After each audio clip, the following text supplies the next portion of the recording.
தந்திடுவோம். இறை குலமே எழுக, இறையரசே வருக, இறையரசே வருக. ஏழைகள் வாழும் தெருக்களில் இறங்கி இயேசுவே நடந்து சென்றார். நம் இறைவனின் அரசு அவர்களுக்குரியது என்பதை எடுத்துச் சொன்னார். ஏழைகள் வாழும் தெருக்களில் இறங்கி இயேசுவே நடந்து சென்றார். நம் இறைவனின் அரசு அவர்களுக்குரியது என்பதை எடுத்துச் சொன்னார். அந்த இறைமகன் இயேசுவின் பாதங்கள் வழியில் பயணத்தை தொடர்ந்திடுவோம். வாழ்க்கை பயணத்தை தொடர்ந்திடுவோம். தந்தை மகன் தூய ஆவியாரின் பெயராலே நம் ஆண்டவராகிய இயேசு கிறிஸ்துவின் அருளும் கடவுளின் அன்பும் தூய ஆவியாரின் நட்புறவும் உங்கள் அனைவரோடும் இருப்பதாக. உம் ஆன்மாவோடும் இருப்பதாக. இயேசுவில் நல்லவர்களே, ஆண்டவருடைய அன்பு நிறைந்த குழந்தைகளே, புனித பிரான்சிஸ் சவேரியார் அருள் பணியாளர் இந்தியாவினுடைய பாதுகாவலர் விழாவை என் நன்னாளிலே நாம் மகிழ்ச்சியான முறையிலே ஆண்டவருடைய பாதத்திலே ஒப்பு கொடுக்கின்றோம். 46 ஆண்டுகள் இந்த உலகத்திலே வாழ்ந்து ஆண்டவருக்காக தன்னை அர்ப்பணித்து அவருடைய வாழ்வு பயணமே ஒரு வித்தியாசமான பல கட்டங்களை கடந்து, ஆனால் இன்றும் உயிரோடு அழியாமல் உடலோடு வாழ்கின்ற அற்புத புனிதராக நமது மத்தியிலே, நமது பூமியிலே பாதம் பதித்த புனித சவேரியாருடைய திருநாளிலே அவரை நோக்கி நாம் உருக்கத்தோடு ஜெபிப்போம். வல்ல கடவுள் அவர் வழியாக இதுவரை நிறைய நன்மைகளையும் அற்புதங்களையும் நமது மண்ணிலே செய்து கொண்டிருக்கின்றார். நாமும் தொடர்ந்து இந்நாளிலே அவருடைய அருள் துணைக்காக மன்றாடுவோம். திருவிழாவினுடைய பரிசாக நமது விண்ணப்பங்களை, மன்றாட்டுக்களை அவருடைய பாதத்தில் எடுத்து வைத்து ஜெபிப்போம். ஆசீர்வாதத்தின் தெய்வம் நம்மை வழி நடத்துவாராக. தடையாக இருக்கிற குற்றம் குறைகளை நினைத்து மனம் வருந்தி மன்னிப்பு கேட்போம். எல்லாம் வல்ல இறைவனிடமும் சகோதர சகோதரிகளிடமும் நான் பாவியை ஏற்றுக்கொள்கிறேன். ஏனெனில் என் சிந்தையாலும் சொல்லாலும் செயலாலும் கடமையில் தவறியதாலும் பாவங்கள் பல செய்தேன். என் பாவமே, என் பாவமே, என் பெரும்பாவமே. ஆகையால் எப்பொழுது கல்யாண புனித மரியாதையும் வானதூதர் புனித அனைவரையும் சகோதர சகோதரிகளை உங்களையும் நம் இறைவனாகிய ஆண்டவரிடம் எனக்காக வேண்டிக் கொள்ளும் என்று அழைக்கின்றேன். வல்ல கடவுள் நம் மீது இரக்கம் கொண்டு நம் பாவங்களில் இருந்து விடுவித்து நம்மை நிலை வாழ்வுக்கு அழைத்துச் செல்வாராக. ஆமென். ஆண்டவரே இரக்கமாயிரும். ஆண்டவரே இரக்கமாயிரும். கிறிஸ்துவே இரக்கமாயிரும். கிறிஸ்துவே இரக்கமாயிரும். ஆண்டவரே இரக்கமாயிரும். ஆண்டவரே இரக்கமாயிரும். மன்றாடுவோமாக. இதய அமைதியே இறைவா, புனித பிரான்சிஸ் சவேரியாரின் படிப்பினை வழியாக எங்கள் நாட்டில் எண்ணற்ற மக்களை உம்பால் ஈர்த்து கொண்டீரே. அதனால் அவர்களின் உள்ளங்கள் நம்பிக்கைக்காக அதை ஆர்வத்தால் பற்றி எறியவும், புனித திரு அவை தன் மக்கள் பெருகி வளர்வதைக் கண்டு எங்கும் மகிழ்ந்திருக்கவும் செய்வீராக. உம்மோடு தூயாவியாரின் ஒன்றிப்பில் இறைவனாய் என்றென்றும் வாழ்ந்து ஆட்சி செய்கின்ற எங்கள் ஆண்டவரும் உம் திருமகனுமாகிய அதே கிறிஸ்து வழியாக உமை மன்றாடுகின்றோம்.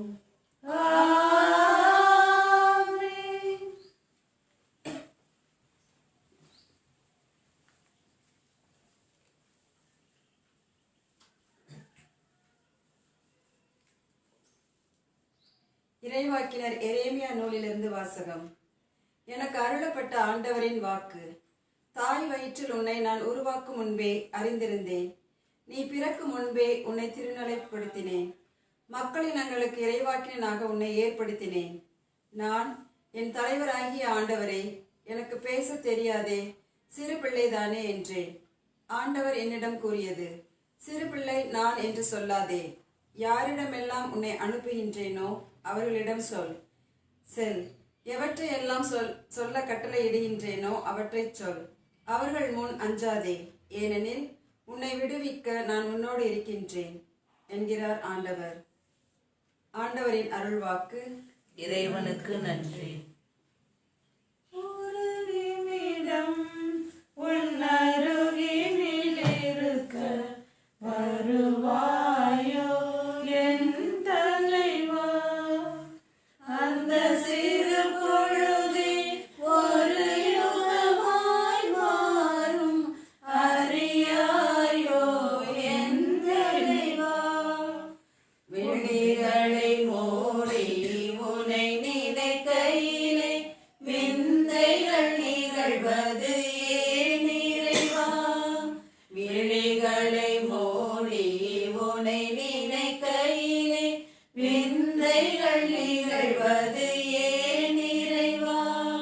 மொழிகளை தாண்டி மனமுறவாடு மகிழ்வினில் திளைப்பதும் ஏன் இறைவா.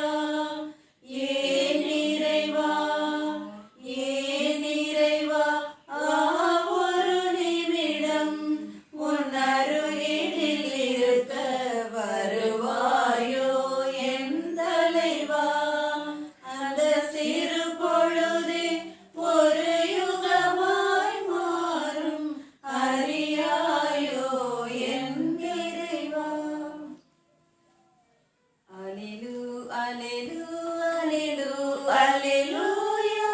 இயேசுவை போற்றுங்கள், இயேசுவை போற்றுங்கள். அல்லேலூயா.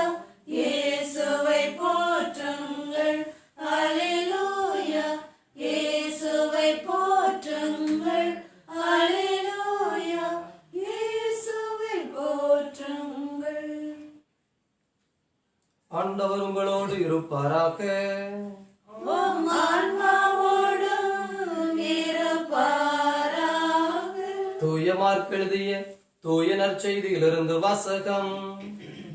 ஆண்டவரே மாட்சி உமக்கே. தூய மார்க் எழுதிய தூய நற்செய்தி 16வது அதிகாரம். ஆண்டவருடைய வார்த்தைகள் 15 முதல் 20 முடிய. அக்காலத்தில் இயேசு 11 தோன்றி, உலகெங்கும் சென்று படைப்பிற்கெல்லாம் நற்செய்தியை பறைசாற்றுங்கள்.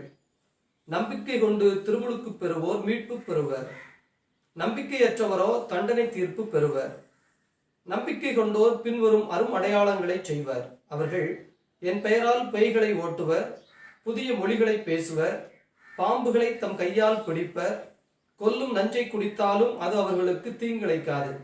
அவர்கள் உடல்நலமற்றோர் மீது கைகளை வைக்க அவர்கள் குணமடைவர் என்று கூறினார். இவ்வாறு அவர்களோடு பேசிய பின்பு ஆண்டவர் இயேசு விண்ணேற்றமடைந்து கடவுளின் வலப்புறம் அமர்ந்தார். அவர்கள் புறப்பட்டு சென்று எங்கும் நற்செய்தியை பறைசாற்றினர். ஆண்டவரும் உடனிருந்து செயல்பட்டு நிகழ்ந்த அரும் அடையாளங்களால் அவர்களுடைய வார்த்தையை உறுதிப்படுத்தினார். ஆண்டவரின் அருள்வாக்கு. கிறிஸ்துவே உமக்கு புகழ். நற்செய்தி வாக்கினால் நம் பாவங்கள் அகல்வனவாக. இயேசுவின் நல்லவர்களே, ஆண்டவருடைய அன்பு நிறைந்த குழந்தைகளே, வாழ்க்கையிலே விதி என்று ஒன்று இருக்கிறது, விதி விலக்கு என்று ஒன்று இருக்கிறது. Rule exceptions. அப்போ விதி என்று சொல்லுகின்ற அந்த விதிமுறைகள் சட்டதிட்டங்களை நாம் பார்க்கின்ற பொழுது அதிலே பெரும்பான்மை அப்படித்தான் போய்கொண்டிருக்கிறது. ஆனால் மிக சில காரியங்கள், ஒரு சில விதி விலக்குகள் நம்மை பல சமயங்களில் வாழ்க்கையை திரும்பி பார்க்க அழைப்பு கொடுக்கின்றன. அந்த அடிப்படையிலே சவேரியாருடைய வாழ்க்கையை நாம் பார்க்கின்ற பொழுது ஒரு விதிவிலக்கிற்கு உட்பட்ட ஒரு வாழ்க்கையாக பார்க்க நமக்கு தோன்றுகிறது. ஏனென்றால் கவுன்சிலிங் போகிற பொழுது 18 வயது அதுதான் மாற்றம் நடைபெற்ற, விரும்பினால் நடைபெறுகின்ற வயது. ஒருவருடைய பர்சனாலிட்டி என்பது, ஆளுமை முழுமைத்தன்மை பெறுவது 18 வயதிலே நடந்துவிடும். அதற்குள் நீங்கள் ஏதாவது அவரிடம் மாற்றம் ஏற்படுத்த வேண்டும் என்றால் மாற்றம் ஏற்படுத்தலாம். இல்லை என்றால் அவர் வளர்ந்த பிறகு அதை சரி செய்து கொண்டே செல்லலாமே தவிர பெரிய மாற்றத்தை ஏற்படுத்த முடியாது என்று விதி சொல்லுகிறது. ஆனால் உண்மையும் அதுதான். ஏறக்குறைய அந்த வயதிற்குள்ளே அடிப்படை கட்டுமானங்கள் நிறைவு பெற்று விடுகின்றன. ஒரு மனிதனுடைய பிறப்பு முழுமையான பிறப்பு அல்ல, அது ஏறக்குறைய ஒரு அரைகுறையான பிறப்பு தான். ஏனென்றால் நாம் உற்று நோக்குகின்றோம், தாய் வயிற்றுக்குள்ளே 10 மாதம் குழந்தை இருக்கிறது. ஆனால் வெளியில் வந்தவுடன் ஒரு ஆட்டை போல மாட்டை போல அல்லது ஏனைய விலங்குகளை போல அது முழுமையடைந்து விட்டதா என்றால் கேள்விக்குறிதான். ஒரு ஆடு பிறந்த 5 நிமிடத்தில் நடந்துவிடும், ஒரு மாடு பிறந்த 10 நிமிடத்திலே எழுந்து நடந்து போய்விடும், பால் குடித்து விடும், தனக்கு தேவையானதை தானே தேடி சென்று விடும். ஆனால் ஒரு மனிதன் பிறந்த பொழுது ஒரு 4 கால் விலங்கை போல கிடந்து தவளக்கூட முடியாமல் பிறகு ஒரு 3 மாதங்கள் கழித்து மெல்ல 4 காலிலே ஊறுகிற ஒரு விலங்கை போல ஊர்ந்து பிறகு 8 எடுத்து வைப்பதற்கு எப்படியும் 8 மாதம் ஆகும் என்கிறார்கள். அப்போ படுத்து கிடக்கிற மனிதன் எழுந்து நிற்பதற்கு 1 வருடம் ஆகிறது. அப்படி என்றால் பிறக்கின்ற குழந்தை முழுமையாக முழு பிறப்பாக பிறந்து விட்டதா என்று சொன்னால் நிச்சயம் இல்லை. அதே போல ஒரு தண்ணீருக்குள் பிறக்கின்ற மீன் குஞ்சு நீந்தி கொண்டே இருக்கிறது. விலங்குகள் நடக்கின்றது மட்டுமல்ல, தனக்கானதை தான் தேடிக்கொள்ளுகிறது. ஏறக்குறைய ஒரு முழுமை தன்மையை பார்க்கின்றோம். ஆனால் மனிதனுக்கு பேச்சு அதற்கு பிறகுதான் வருகிறது, பல உறுப்புகள் அதற்கு பிறகுதான் முழுமையாக பல் முதற்கொண்டு வளர்ந்து வருகிறது. ஆகவே ஒரு முழுமையான பிறப்பு என்பது முடிந்துவிட்டது என்று நாம் சொல்வதற்கில்லை. ஆகவே மனிதனுடைய பிறப்பு என்பது ஒரு தொடக்கம். அது பல்வேறு பரிமாணங்களில் உடல் வளர்ச்சி கூட ஏறக்குறைய 21 வயது வரை உடல் வளரும் என்கிறார்கள். அதற்கு பிறகு உடல் வளர்ச்சி நின்றுவிடும் என்று சொல்லுகிறார்கள். இவ்வாறாக உடல் வளர்ச்சியாக இருக்கலாம், உறுப்புகளின் வளர்ச்சியாக இருக்கலாம், மனத்தின் வளர்ச்சியாக இருக்கலாம். ஏறக்குறைய 18 வயது நெருங்குகிற பொழுது ஒரு முழுமை அடைகிறது என்று நமக்கு விதி சொல்லி தருகிறது. நாமும் அப்படித்தான் பார்க்கிறோம். பருவத்தை பயிர் செய்ய வேண்டும், 5இல் விளையாது 50இல் விளையாது என்கின்ற பழமொழிகளாக இருக்கலாம், அல்லது இளம் வயதிலிருந்தே அப்படித்தான் பழக்கப்பட்டு விட்டார் என்பதாக இருக்கலாம். ஆனால் இந்த விதியை உடைக்கின்ற முறையாக புனித சவேரியாருடைய வாழ்க்கை முறை அமைகிறது. அதுதான் ரொம்ப முக்கியமான ஒன்றாக நாம் முதலிலே பார்க்கின்றோம். 18 வயது வரை அவருடைய வாழ்வு அவருடைய குடும்பத்திலே பெரிய ஒரு ராஜ வாழ்க்கையாக, சொகுசான வாழ்க்கையாக, எல்லாவற்றையும் அனுபவிக்கின்ற வாழ்க்கையாக இருக்கிறார். அவருடைய அந்த வாழ்க்கையின் வெளிப்பாடு இந்த உலகத்திலே தான் ஒரு பெரிய பேராசிரியராக மாறிவிட வேண்டும். ஏறக்குறைய கல்லூரியிலே 11 ஆண்டுகள் படிப்பு. அப்ப ஏறக்குறைய 30 ஆண்டு வரை அவருடைய இலக்கும் அவருடைய நோக்கும் அவருடைய பயணமும் வேறு. அதற்கு அடுத்துதான் இஞ்ஞாசியாருடைய ஒரு குறுக்கீடு உள்ளே வருகிறது. அதுவும் இறை வார்த்தையை கொண்ட ஒரு குறுக்கீடாகத்தான் இருக்கின்றது. அதுவும் இவரை போல ஒரு பேராசிரியர் என்று சொன்னால் பல எடுத்துக்காட்டுகள் சொல்ல வேண்டும், ஓமைகள் சொல்ல வேண்டும், கவர்ச்சிகரமாக பேச வேண்டும். அவரை கவர்ந்தெழுப்பது போல ஏதாவது இஞ்ஞாசியார் செய்து சவேரியார் மனம் மாறி இருந்தால் கூட நாம் யோசித்து பார்க்கலாம், சரி இது விதிக்கு உட்பட்டதுதான். ஏனென்றால் அவர் ஒரு பெரிய விரிவுரையாளர், பேராசிரியர். ஆகவே இஞ்ஞாசியார் அவரை மேற்கொண்டு விட்டார், ஆட்கொண்டு விட்டார், மிக திறமையாக பேசி அவரை கவர்ந்தெழுத்து விட்டார். ஆகவே சவேரியார் மனம் மாறிவிட்டார் என்று நாம் சொல்லலாம். ஆனால் அப்படி ஒன்றும் அல்ல. அவர் அவ்வளவு பெரிய போதகர் அல்ல, இஞ்ஞாசியார் அவ்வளவு பெரிய ஒரு பிரசங்கியார் அல்ல, இவரை போல மிக திறமையான விரிவுரையாளரும் அல்ல. ஒரு வார்த்தையை சொல்லுகிறார், எப்பா உலகமெல்லாம் ஆதாயமாக்கி கொண்டாலும் அதுவும் இறை வார்த்தை ஒன்றுதான். பிரியமானவர்களே, இப்படிப்பட்ட ஒரு செயல் சவேரியாருடைய வாழ்க்கையை முற்றிலுமாக மாற்ற முடியுமா? ஏனென்றால் அவருடைய பயணங்கள் மட்டுமே ஏறக்குறைய 11 ஆண்டுகள், கடைசி 11 ஆண்டுகள் பயணமாகவே இருக்கிறது. அதுவும் குறிப்பாக கடைசி 10 ஆண்டுகள் அவர் இந்தியாவில் இருந்து இறங்கி இந்த பக்கமாக நடந்த நடைகள், பயணங்கள் 38,000 மைல்கள் பயணம் செய்திருக்கிறார் என்று சொல்லுகிறார். 10 ஆண்டுகளிலே 38,000 மைல் பயணம் என்பது சாதாரண ஒன்று அல்ல. ஏறக்குறைய எதையோ ஒன்றை வேகமாக ஆர்வத்தோடு தேடி திரிகிற ஒரு மனிதனால் தான் அப்படி முடியும். அவருடைய தேடல் அறிவு தேடலாக, மனதிற்குள் தேடலாக புத்தகங்களுக்குள் இருந்தது. இந்த புழுதியில் வாழ்கிற மனிதர்களோடு, அதுவும் அவர் வாழ்ந்த இடமெல்லாம் பெரிய பெரிய பணக்காரர்கள் அல்ல. அப்படி இருந்தால் கூட அவருடைய வாழ்க்கை முறையின் தொடக்கம் அப்படித்தான் இருந்தது. அதிலே அவர் சொகுசு கண்டார், அப்படிப்பட்ட மனிதர்களை கண்டார். எனவே அவர்களோடு அவர் பேசுவது எளிது. ஆனால் அவருடைய வாழ்க்கை முழுவதுமே புழுதியிலே, இந்த சகதியிலே, இந்த கடலிலே, இந்த மண்ணோடு மண்ணாக. கடற்கரையில சும்மா நின்னாலே மண் ஒட்டி கொள்ளும், அப்படித்தான் அவர்களுடைய வாழ்க்கை முறை. அப்படிப்பட்ட ஒரு இடத்திலே தன்னுடைய பணி முழுவதையும் 38,000 மைல்கள், புதிய கலாச்சாரம், புதிய மக்கள், கம்ஃபர்ட் சோன் என்று சொல்லுகிறார்கள். ஏறக்குறைய ஒரு சொகுசு வாழ்க்கையில் இருப்பவர்கள். 18 வயது வரை அவருடைய வாழ்க்கை, அவருடைய குடும்பத்திலே சொகுசு வாழ்க்கை, ராஜாங்க வாழ்க்கை. அப்படிப்பட்ட ஒரு ஜமீன்தார் போன்ற ஒரு வாழ்க்கையிலே இருந்துவிட்டு அந்த கம்ஃபர்ட் சோன் என்று சொல்லப்படுகிற தன்னுடைய பாதுகாப்பு வளையத்தையும் சொகுசு வளையத்தையும் விட்டுவிட்டு வெளியில் வந்திருக்கிறார் என்று சொன்னால் சவேரியாரை பற்றி தியானிப்பதற்கு நமக்கு நிறைய வந்து கொண்டே இருக்கிறார். இது எதுவுமே ஏதாவது விதிமுறைகளுக்கு உட்பட்டதாக தெரிகிறதா? உடலியல் விதிமுறைக்கோ, உளவியல் விதிமுறைக்கோ, வாழ்வியல் விதிமுறைக்கோ, சமூக விதிமுறைக்கோ உட்பட்டதாக தெரிகிறதா? இல்லை. ஆண்டவருடைய அன்பு பிள்ளைகளே, இதுதான் இன்றைய நற்செய்தி வாசகம் சொல்லுகின்ற அற்புதமான, ஆச்சரியமான ஒரு காரியம். இதோ மீட்பு பெறுதல்.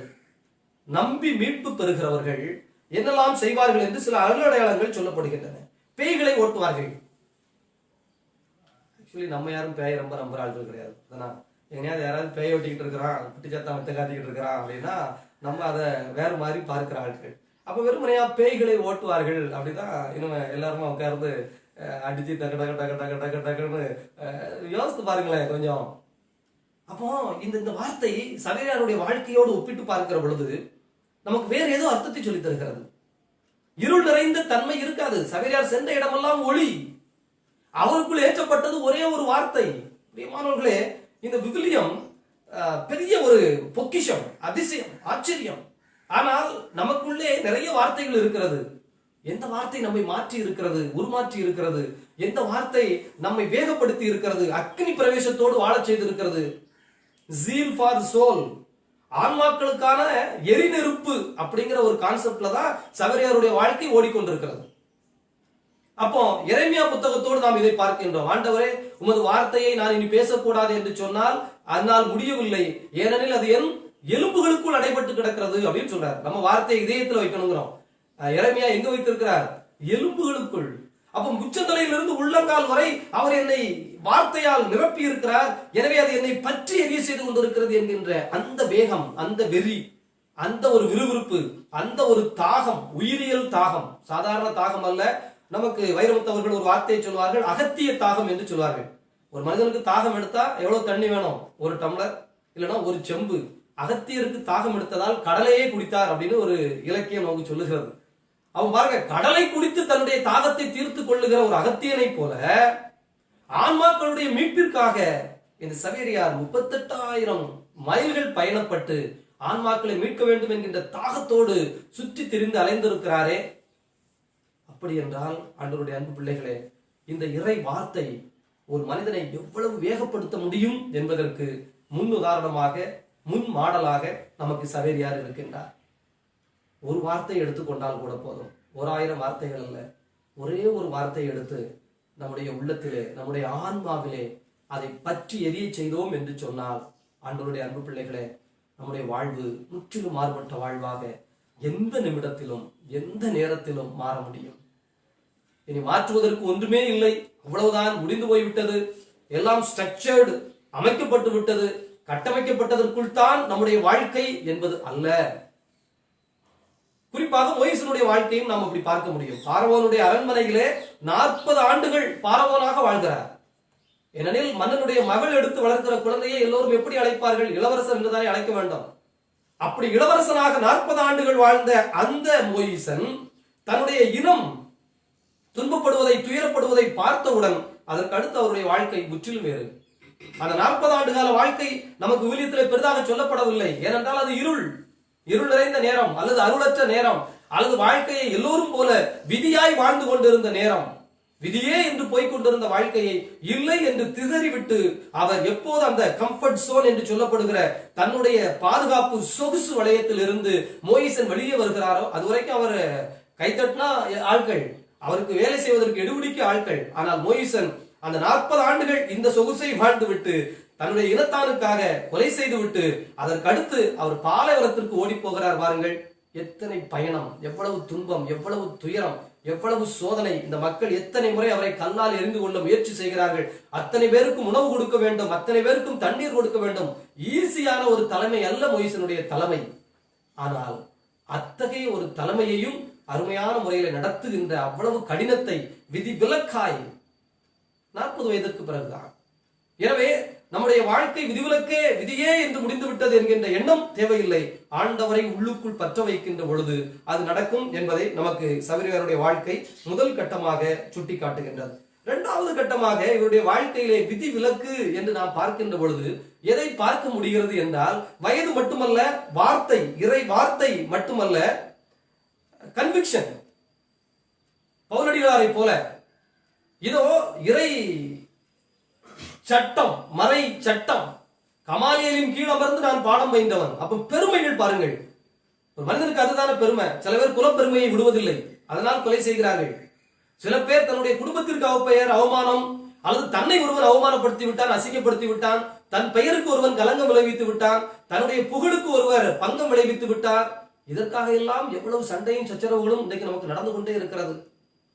ஆனால் இந்த சவேரியாரையோ அல்லது பவுலடிகளாரையோ நாம் எடுத்துக்கொள்வோமே, அவர்களுடைய அந்த படித்த படிப்பு, சொல்லிக் கொடுக்கப்பட்ட முறை, உள்ளுக்குள் ஏற்றப்பட்ட முற்சார்பு எண்ணங்கள் வாழ்வை குறித்து, எது பெருமை, எது கௌரவம், எது உயர்வு. ஏனெனில் பாரிஸ் நகரத்திற்கு சென்று அங்கே பேராசிரியராக இருப்பதுதான் உலகம் முழுவதும் தான் பெருமையடைய முடியும், அதுவே கௌரவம் என்று நினைத்துக் கொண்டிருந்த ஒரு மனிதனை நாடோடியாக கமாலியலின் கீழ் அமர்ந்து இறை சட்டத்தை பெற்றேன், இதற்கு எதிராக இருப்பவர்களை நான் கொலை செய்வேன் என்று கிளம்பிய பவுலடிகளாரை, இதோ நான் சிறையில் வேண்டுமானால் இருந்து கொள்ளுகிறேன், நான் மடையனை போல பேசிக் கொள்ளுகிறேன், மடமையே எனக்கு இறை ஞானமாக இருக்கிறது, ஆகவே எல்லோரும் அறிவாளிகள் என்றால் இருந்து கொள்ளுங்கள், ஆனால் நான் கிறிஸ்துவுக்காக என்னையே மடையனாக்கி கொள்ளுகிறேன், அடிமையாக்கி கொள்ளுகிறேன்.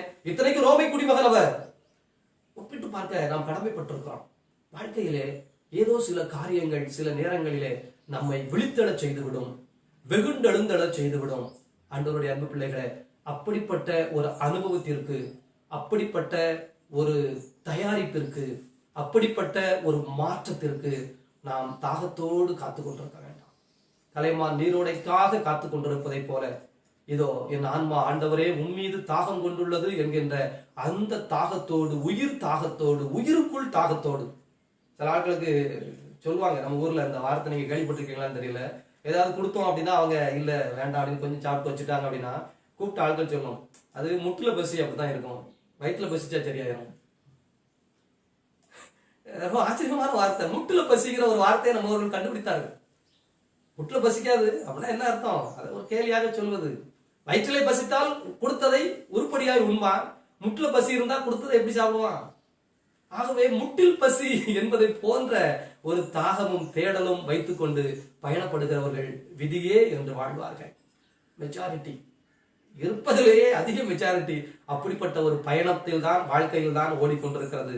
நம்முடைய வாழ்க்கையும் நம்முடைய பயணமும் அப்படி வேண்டாம், அந்த தன்மையில் வேண்டாம். ஒரு நிமிடம் அப்படியே கண்களை மூடி நம்முடைய இதய பகுதிகளை கரம் குவித்து வந்த கடவுளை நோக்கி உருக்கத்தோடு ஜெபிப்போம். சவேரியார் ஒரு காட்டுத்தீ போல, ஒரு காட்டாறு போல, இதோ மேலை நாட்டிலே, ஐரோப்பிய நாட்டிலே தொடங்கிய அவருடைய பயணம் இந்த ஆசியாவினுடைய சீனா வரை வந்து சேர்ந்திருக்கிறது என்று சொன்னால், ஆண்டவருடைய அன்பு பிள்ளைகளே, எத்துணை தாகம், எத்துணை வேகம், எத்துணை ஆற்றல், எத்துணை உறுதி. சொகுசாக அரண்மனையிலேயே வாழ்ந்து விட்ட, 30 வயது வரை எல்லா சுகங்களையுமே அனுபவித்து விட்ட அந்த உடம்பு 16 ஆண்டுகள் ஏறக்குறைய மொத்தமாக இறைக்காக தன்னை அர்ப்பணித்த பிறகு ஓடி இருக்கிறது. அந்த உடல் இன்றும் அழியவில்லை.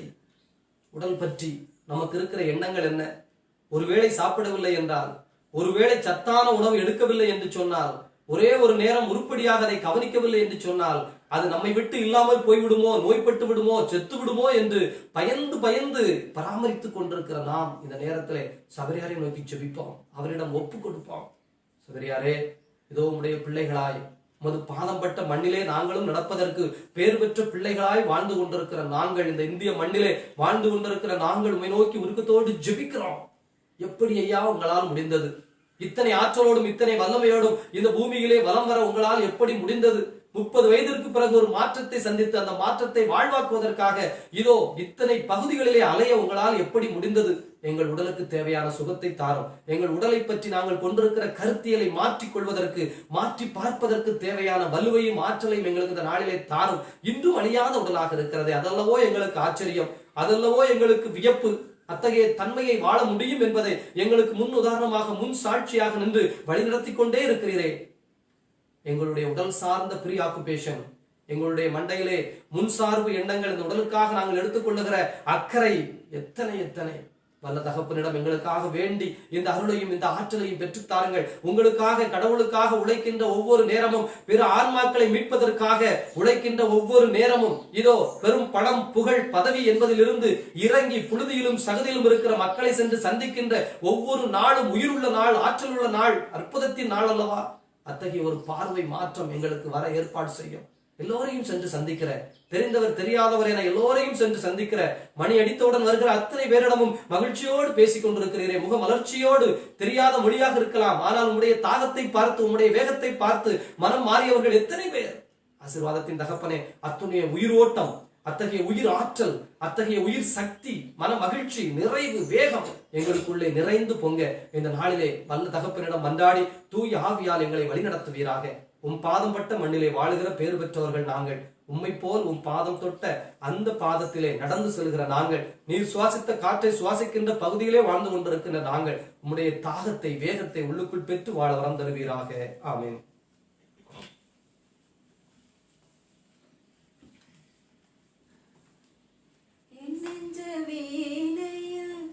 எத்தனை ராகங்கள் ஏற்றமிடு உன் படைப்பிலே, அற்றனை பூவாய் ஈசன் முன்னில் அர்ப்பணமாக நானும் வந்தேன். நான் காணும் உயிரெல்லாம் நாளெல்லாம் அவரினிலே, நான் தேடும் அமைதியெல்லாம் நாதனவர் பெயரினிலே, என் தேவனோடுதான் என்றும் நானும் வாழத்தான். அர்ச்சனை பூவாய் நீசன் முன்னில் அர்ப்பணமாக நானும் வந்தேன். சகோதர சகோதரிகளே, உங்களுடையதும் என்னுடையதுமாக ஒப்புக் கொடுக்கப்படுகின்ற இப்பலி எல்லாம் வல்ல தந்தையாக இறைவனுக்கு ஏற்புடையதாகும்படி மன்றாடுங்கள். ஆண்டவர் தமது பேரின் புகழ்ச்சிக்காகவும் ஆட்சிக்காகவும் நமது நன்மைக்காகவும் புனித திரு அவை அனைத்து நலனுக்காகவும் உமது கையெழுந்தின் பலியை ஏற்றுக்கொள்வாராக. இதய அமைதியே இறைவா, புனித பிரான்சிஸ் சவேரியாவின் விழாவில் நாங்கள் எங்களையே உமக்கு காணிக்கையாக ஒப்புக் கொடுக்கின்றோம். அவர் மனிதரை மீட்கும் ஆர்வத்தினால் தொலைதூர நாடுகளுக்கு பயணம் மேற்கொண்டார். அவ்வாறே நாங்களும் நற்செய்திக்கு பயனுள்ள முறையில் சான்று பகர்ந்து எம் சகோதர சகோதரிகளோடு உம்மை நோக்கி ஆர்வமுடன் விரைந்து வருவோமாக.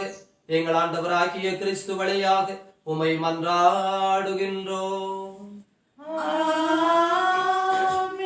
ஆண்டவர் உங்களோடு இருப்பாராக.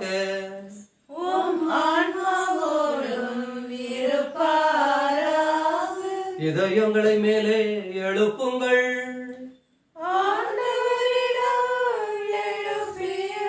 நம் இறைவனாகிய ஆண்டவருக்கு நன்றி கூறுவோம்.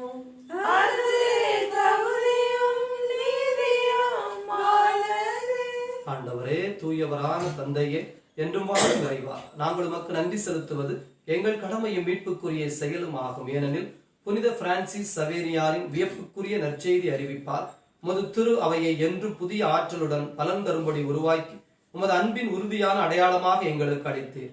எங்கள் நாட்டில் உள்ள திரு அவைக்காக இறை வாழ்வினுடைய புதிய ஊற்று எழும்படியாக கீழே நாடுகளின் நற்செய்தி அறிவிக்க அவரை அனுப்பினீர். அவரது மாபெரும் எடுத்துக்காட்டு உமக்கு சான்று பகர எங்களுக்கு துணிவை தருகிறது. அவருடைய இடைவிடா வேண்டல்கள் நாங்கள் புரியும் எல்லா செயல்களிலும் எங்களை நிலைத்திருக்க செய்கிறது. ஆகவே விண்ணக தூதரோடு இணைந்து போற்றி புகழ்ந்து அக்களித்து பாடுவதாவது: தூயவர் தூயவர் தூயவர் வான்படைகளின் கடவுளம் ஆண்டவர், விண்ணகமும் மண்ணகமும்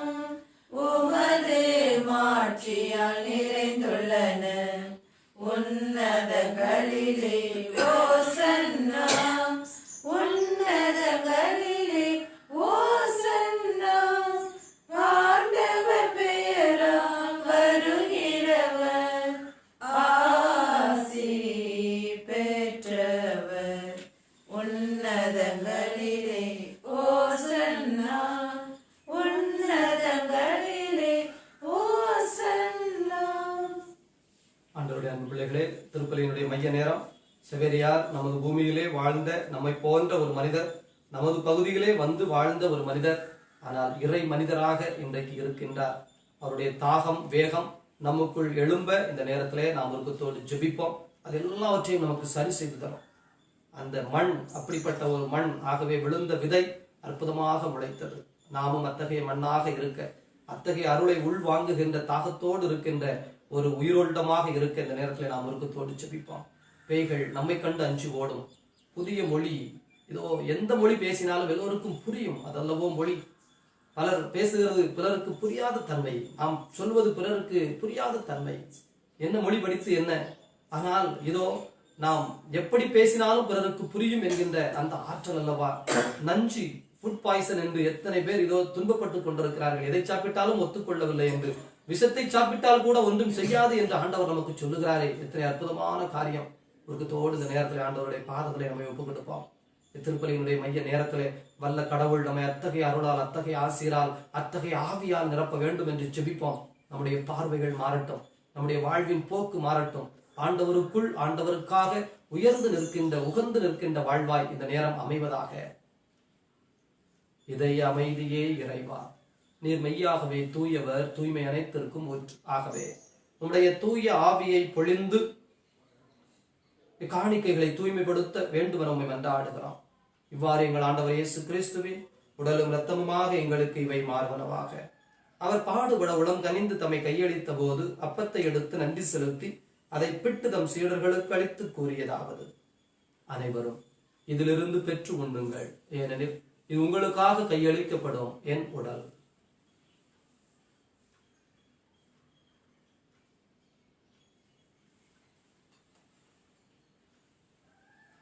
அவ்வண்ணமே இரவு விருந்தை அருந்திய பின் கிண்ணத்தை எடுத்து மீண்டும் உமக்கு நன்றி கூறி தம் சீடர்களுக்கு அளித்தவர் கூறியதாவது: அனைவரும் இதிலிருந்து பெற்று பருகுங்கள், ஏனெனில் இது புதிய நிலையான உடன்படிக்கைக்குரிய என் இரத்தத்தின் கிண்ணம். இது பாவ மன்னிப்புக்கென்று உங்களுக்காகவும் பலருக்காகவும் சிந்தப்படும். இதை என் நினைவாக செய்யுங்கள்.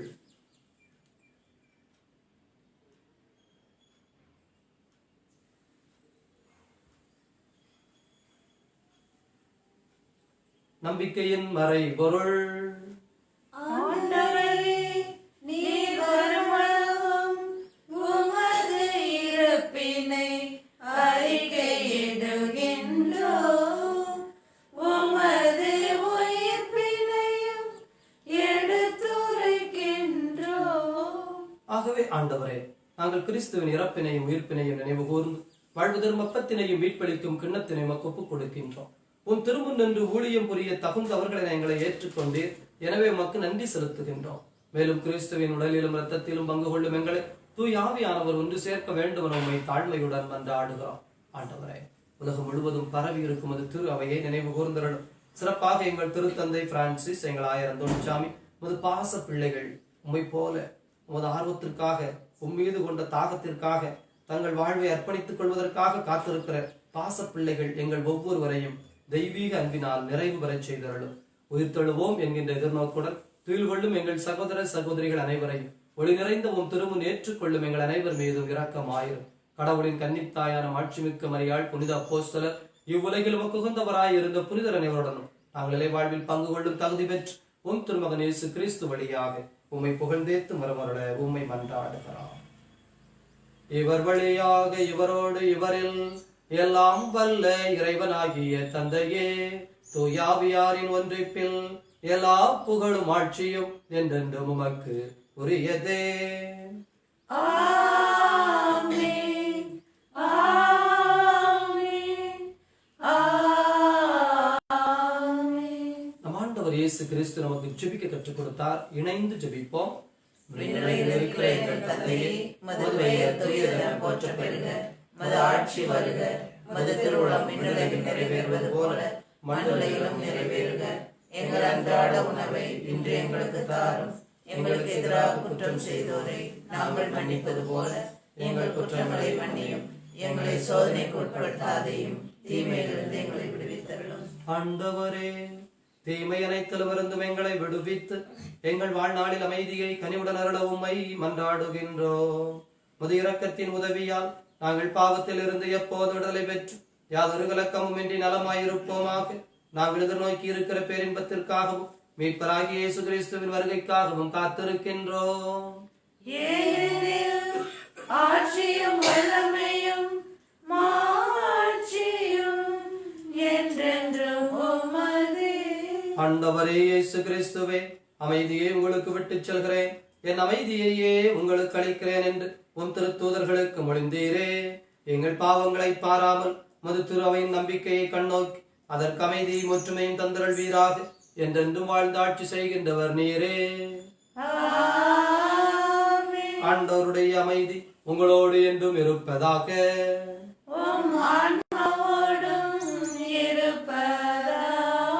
ஒருவருக்கொருவர் நம் ஆண்டவர் வருகின்ற அமைதியை அறிவித்து மகிழ்வோம். உலகின் பாவங்களை போக்கும் இறைவனின் சமரியே எங்கள் மேல் இரக்கமாயிரும்.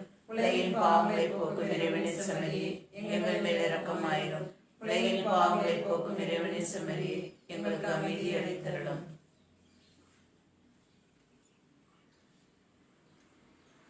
இதோ இறைவனின் செம்மறி, இவரே உலகின் பாவங்களை போக்குகின்ற தெய்வம். இந்த தெய்வத்தினுடைய விருந்துக்கு அழைக்கப்பட்டிருக்கிற நாம் அனைவரும் பெயர் பெற்றவர்கள். ஆண்டவரே, நீர் என்னிடத்திலிருந்துள்ள நான் தகுதியற்றவள். ஆனால் ஒரு வார்த்தை மட்டும் சொல்லிடலாம், எனது ஆன்மா நலமடையும்.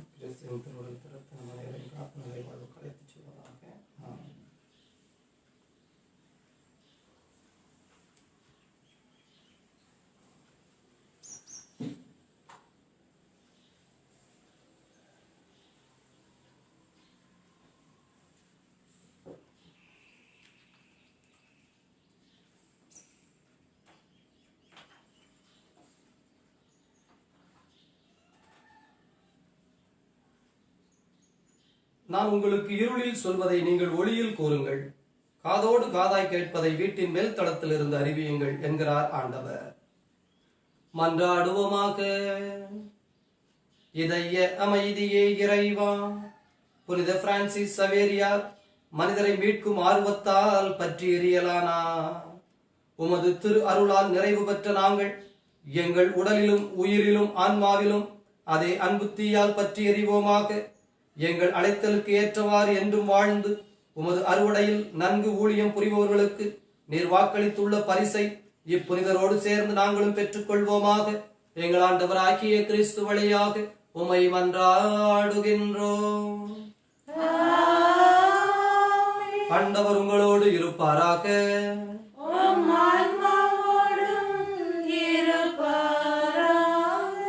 புனித பிரான்சிஸ் சவேரியாரின் படிப்பினையால் நற்செய்தியின் ஒளியை உங்களுக்கு அளித்த கடவுள் நம்பிக்கை, எதிர்நோக்கு, அன்பு ஆகிய கொடைகளில் நீங்கள் என்றும் வளம் பெற அருள் செய்வாராக. தந்தையின் தலைப்பேரான இயேசு கிறிஸ்து நம்பிக்கை படிப்பினைகளால் நீங்கள் எப்போதும் ஊட்டம் பெற்று நற்செயல்களில் உங்களை நிலைத்திருக்க செய்வாராக. உண்மையான நம்பிக்கையில் உங்களை ஒளிர்வித்த தூய ஆவியார் கிறிஸ்தவ வாழ்வாலும் விண்ணக கொடைகளாலும் நீங்கள் வளம் பெறச் செய்வாராக. வல்ல கடவுள் தந்தை, மகன், தூய ஆவியார் உங்கள் அனைவரையும் நிறைவாக ஆசீர்வதிப்பாராக. உயிர்த்த கடவுளின் உண்மை பிள்ளைகளாக சென்று வாழுங்கள். பேரின்பம் தொடரட்டும்.